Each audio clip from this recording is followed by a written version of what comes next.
Harvey and Legora, as far as I'm aware, Legora was only at 25 million ARR at the end of last year.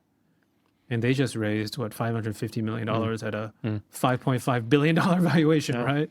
Yeah. I mean, I have a particular view on that, which is maybe not so charitable to these two companies, only in the sense that I think the valuation is not something that's justifiable on the basis of what they're currently doing. Because when you think about it, right, so these two companies, ballpark $16 billion valuation, the addressable market for them at, $1,000 a month a person kind of thing, even though it comes down a little bit, like that's a pretty small market altogether, and maybe in the ballpark of 2 to 4 billion or something a year.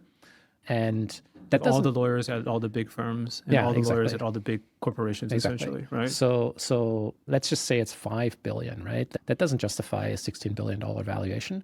But of course, if they were to get into the services themselves, right? Maybe not sort of... it depends on the market they're in. Yeah, exactly. Right? Are they selling tools to lawyers, or are they going to move into...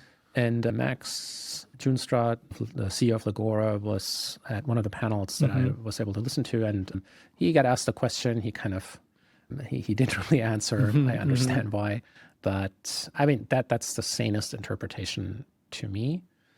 That's the only. I love that for a couple of reasons. One, it's their core business model doesn't really make sense because most of the revenue today comes from selling these subscriptions for these tools to law firms that are supposed to make the law firms more efficient, whereas the law firms themselves don't really want to be more efficient necessarily because